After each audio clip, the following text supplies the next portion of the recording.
What up, everybody? It's your boy, Minister Crush here, and I want to welcome you to my 365-day challenge. Today is day 35, and today I want to talk about wasted potential. Wasted potential. Too often, I feel like people who have all the talent in the world, people who are gifted, born gifted, have the athleticism, they have the looks, they have the height, they have all the blessings. But because they don't understand that even with God-given talent, growth still has to take place. Transformation still has to take place. You have to still decide to grow and learn and gain knowledge and wisdom every single day. You think that you graduated high school and you're good, or even you think you get that degree from college, now you're good. No. Learning is a lifelong process. A lot of people who have all the talented gifts in the world are not successful because they stopped growing, because they chose to stop growing. The problem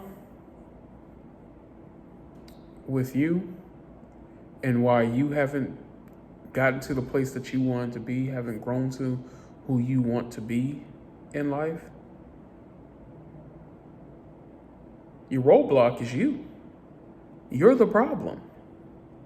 You're not willing to transform and grow every day. You like who you are. That's where the wasted potential comes in, because you get to a place of complacency where you like exactly who you are, where you are, and you refuse to change. You want God to enlarge your territory, but you are not willing to be that person who can accept a territory that is enlarged. What I want you to understand about God is God will never take you to a place you're not ready to go. God will never put you in a position that you cannot handle.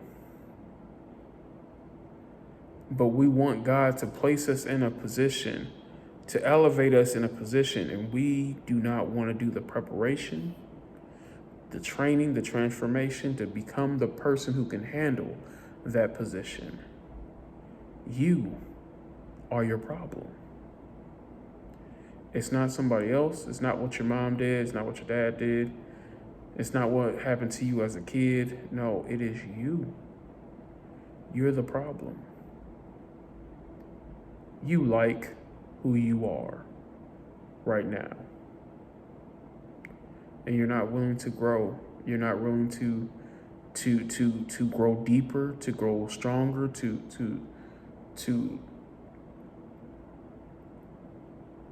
move outside of this box that you have placed yourself in. Comfort is the enemy of greatness. We get to a place that we get comfortable and we want to stay there. No. When God tells you to wait, it's because He is positioning your heart. That's why He tells you to wait on Him. But when God tells you to go, it is a matter of obedience. But because we want to be disobedient, we want to stay where we're at.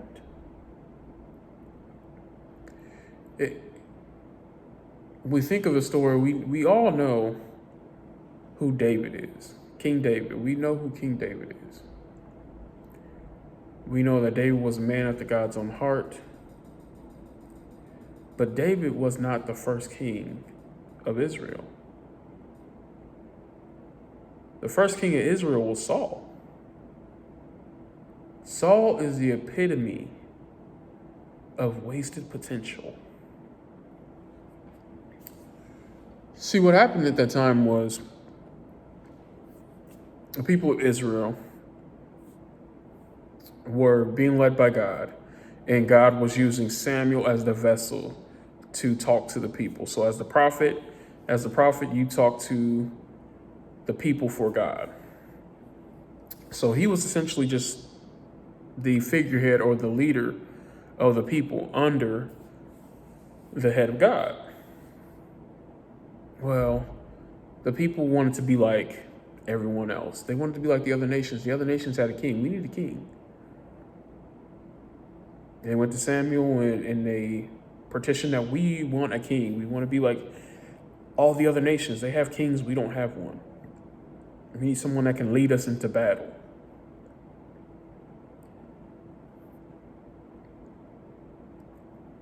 Samuel thought that the people were rejecting him. God was like, no, they're not rejecting you. They're rejecting me as their king. So God said he's going to give them exactly what they asked for.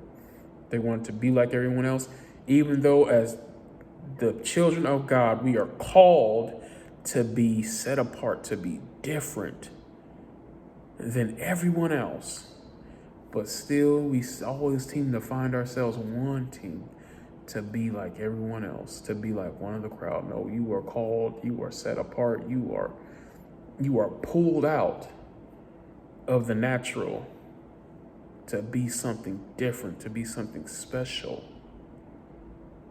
Why do you want to settle for what everyone else has when God has destined you for even greater? God told he told Samuel, that I'm going to give them the king that they want.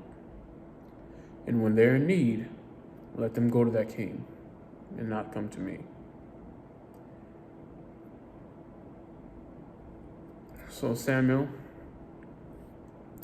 goes out to find the king, and he comes across a young boy by the name Saul. Saul was tall, dark, and handsome. Saul was a head and shoulders above everyone else. So the second tallest guy in the whole nation of Israel only comes up to my shoulders. He was a head and shoulders above everyone else. He was athletic. He came from affluency, so his father was a wealthy man. He was fairly wise. Like he had a good head on his shoulders at first, of course. Saul checked off all the boxes. Even when people were not sure about Saul took him into battle to fight against another nation. And Saul was so wise in that he decided to write a decree to the other nation that we're going to surrender to you tomorrow. That other nation got comfortable knowing that they had already won the battle. That morning, Saul had divided the ranks into 3 ranks and attacked that nation and overtook them. They literally threw them into confusion so much because they got complacent because they thought they already won before the battle even started. Saul had proved himself to be smart enough to do the job. But the thing about Saul was he had pride and he had ego. He had all the talents and gifts in the world, and he knew he had all the talents and gifts in the world. It's such a sad story because Saul was anointed by God. He had a relationship with God. But he allowed himself to get in the way. He was the problem. It was not nothing that he couldn't do. It was not nothing that he didn't know. It was not that he wasn't smart, he wasn't talented enough. He checked all the boxes. But he got in his own way. He became prideful. He became arrogant. When God would tell him to do something, he thought in his own rationality, in his own rational mind, that he's going to do it his way and not God's way. And he thought that partial obedience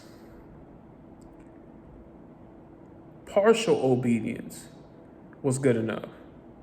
But partial obedience is not obedience at all. Partial obedience is disobedience. Obedience is all or nothing. Either you're doing it or you're not doing it. And so he would do some of the things that God told him to do and not all the things. And that was his downfall. He was his downfall.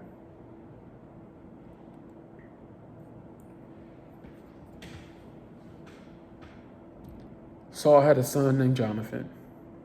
And Jonathan, of course, because he is the son of the king, he is next in line. God told Samuel that he was removing his anointing. He's taking his hand off of Saul. And he was going to appoint someone new as king.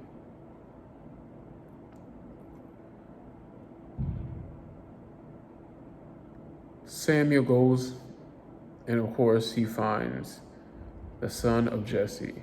He finds David. David was not the biggest, was not the strongest. He was pretty much your average looking boy. But the thing that David had was obedience and discipline. David was about his father's business. We got to get to a point where we want to be about our father's business. I got to be about my father's business. David was put as the caretaker over his father's sheep, and he did not take that job lightly. When a lion came to take one of his father's sheep, David hunt that lion down, grabbed that lion by its mane, and slew it, and retrieved that sheep. A bear did the same thing, and David tracked that bear down and slew it. Like he was about his father's business. What his father told him to do, he did it. And he did it to the fullest. And so while David was out here being obedient, while David was out here tending the sheep, he only tended the sheep, not knowing the things that he had to do and the things he was willing to do to ensure that he did what his father required of him. When came time to fight a Goliath, when it came time to fight a 9.5 foot tall man, a Philistine who was blaspheming and cursing the Lord, said that send out your mightiest warrior to fight me, and we can spare all this bloodshed. If you can defeat me, we will be your slaves. If I defeat them, y'all will be my slaves. Cool. But everybody was scared. Even Saul, who was king. Thinking about a man who is head and shoulders above everyone else. Now, he's not 9 feet tall. He's mid-6, I'm sure. But he is athletic. He has war talent. Like, he can fight. But even he's scared. David, all his brothers are out there on the battlefield. His father tells him to go and check on his brothers, bring whatever they need or whatever case may be. David shows up, and his brother's like, "What are you doing here?" And kind of scolds him and says, like, you're so wicked. You just want to see the fight. And David was looking around like, "What fight you talking about? I don't see nobody fight. Y'all just standing around. Nobody's fighting out here. What we talking about?" And then he sees the Philistine down there in the pit. So like when you go into battle, there's usually two hills. So one army will be on this hill, one army will be on this hill, and they would go down into like a valley, and that's where the battle would be. So he sees the Philistine down the valley just cursing God. And he's like, what is going on? Why are we sitting here letting this dude talk all kinds of blasphemy and recklessness about God? We covered. He's not covered. See, everyone else couldn't see what David could see. David's faith did not allow himself to get in the way in this situation. He said, or he knew that if God is on our side, we can't be defeated. He also knew I was already anointed as king, and I ain't king yet. So David knew he had plot armor. David knew that if I hadn't been king, I'm not king yet. Saul is still king right now. I'm not king. This dude can't do nothing to me. And David was like, I'll fight him. They bring him to Saul, and Saul takes all his armor, all his, everything that he had, his sword, his spear, all the stuff that he had, puts it on this boy David. I'm sure the armor did not fit. I'm sure it was suited for Saul. It was suited for a man who is tall. It was suited for, a man who's a man. I'm still, David's still young. He's probably a teenager still. He tells him, I cannot use this armor that you provided. I have not proven it. Meaning, these are not the tools that I've used. These are not the tools this is not what I've used. I used my slingshot and a rock. That's what I've been using. I've used this to hunt countless prey and predators. I've used this to protect my sheep. This is all I got. The thing about David is he recognized what he was blessed with and what he was good at. It was not afraid to use it, even though when people look at a slingshot and a rock versus armor, sword, shield, whatever, they would not pick something that they've used. They would pick something that they feel is better. If God wanted you to do something different, he wouldn't bless you with what he's blessed you with. Too often we have a lot of people who are living outside of their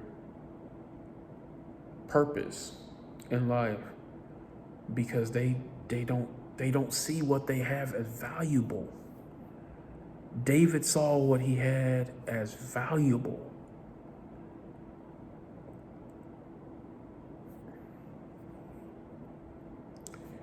David went to a little brook, grabbed 5 smooth stones. And I think that's something that people overlook. That he didn't just grab 1, he grabbed 5. And the reason why he grabbed 5 was because Goliath had 4 brothers. David knew that once he slayed Goliath, if his brothers wanted to rise up, I got a stone for each and every one of them. David went down to fight a man who was 9.5 feet tall, a giant. And nobody thought that he can conquer this giant. But David understood who he was. He understood whose he was. He understood I was anointed to be king, and I had not been king yet. And when God says something is going to come to pass, it's going to come to pass. He said that I've fought, people don't know, I fought a lion, I fought a bear. If I was able to take them down, I've already proved myself. Now, this man is not a lion. This man is not a bear. This is light work to me. David did not allow himself to get in the way. He understood that I've done some unthinkable things already just to protect my father's sheep. Now I'm rising up to do the unthinkable thing to protect my father's sheep.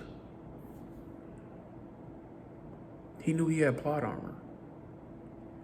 As a believer of God, as a follower of Christ, don't allow yourself to get in the way. Don't fall into wasted potential. No, you got plot armor. You got plot armor, the armor of God. If he called you to do something, you work as diligently as you can and believe it will come to pass. I know God has called me to something great. I know he's called me to build something great for my family, to build wealth for my family. He's called me to do something. I have to step out of my way and not allow complacency to get in the way of what God has for me. Because whatever his plan and purpose is, it's going to come to pass. We just have to choose whether we want to be a part of it or not. God's plan was going to come to pass. Saul could chose to be a part of it or not. And when Saul chose not to be a part of it, God rolled somebody else up. The thing about this whole story is so relevant to us because we got to understand you cannot be comfortable with who you are and where you are right now. You always got to be striving and aspiring for greatness. You get to a point, if you are working with God and working through him and being obedient to him, and he'll take you to a mountaintop. The good thing about God is he'll tell you to look over and you'll see even taller mountain. And he'll say, I want to take you there. And the thing about that is once you are obedient to God and you get to the top of that mountain, he'll tell you, look over and you'll see another taller mountain. I want to take you there. But too often, we're over here facing the wrong way, admiring what we have accomplished, having pride in what we have accomplished, when what you have done is nothing compared to what God has in store for you. The God that we serve owns everything, all riches, all wealth, cattle on 1,000 hills. And He desires to give us all that we ask and desire. All we have to do is be obedient and trust and have faith in him.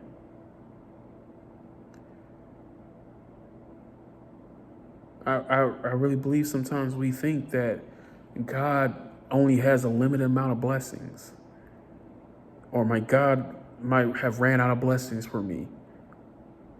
That it does not pass the common sense test.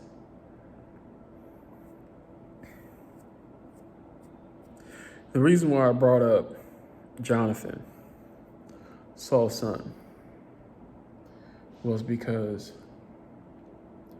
Jonathan also knew, Saul knew too, that David was anointed as king. Jonathan knew that birthright said that he was in line to be king, but he had faith and trust in God and knew if God said this is to come to pass, it's to come to pass. Jonathan went out of his way to build a relationship with David, a relationship that even David, and if you know David, says that his relationship with Jonathan is better than any relationship with a woman. And David loved his women. Jonathan loved and supported David so much, even though this was the man that was going to take my spot, that was going to take what the world says is rightfully mine, but understood what God's is God's, and he can do whatever he desires and wants with what he has. And if he has said that David is going to be king, I will be supportive of it, to the point that even his father tried to kill him he went against his father Saul because his love for David was so strong and his obedience to God was so strong. I really wish and hope that people can find their Jonathan. Someone that could be number one, that could be the top, that could be the star, decides to take a back seat to your star and support your star to be the number two to you. But you will never find a Jonathan. And I'm not speaking just to you, I'm speaking to myself.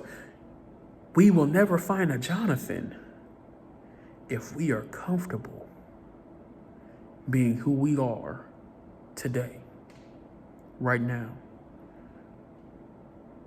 In order for someone to hitch their wagon to you and to have trust and faith in you, so much so that they take a back seat to their own desires and dreams to support your desire and dreams, you got to be a person worthy for them to follow. You are your problem. Get out of your way. If you put your trust and faith in God, you already got plot armor. You just got to devote yourself to grow and get better spiritually, mentally, and even physically. One thing that I'm doing and I'm working on right now is getting my body in shape. Because I spent most of my life overweight. Most of my life I was overweight. So in the last 5 months, I have lost 100 pounds. It's not easy. Some days I do fall, but I don't fall as often as one may think. I don't indulge as often as people would think. And the only way, because I've tried to lose weight in the past, many a times, but I did not understand that I had to be the person that had the mindset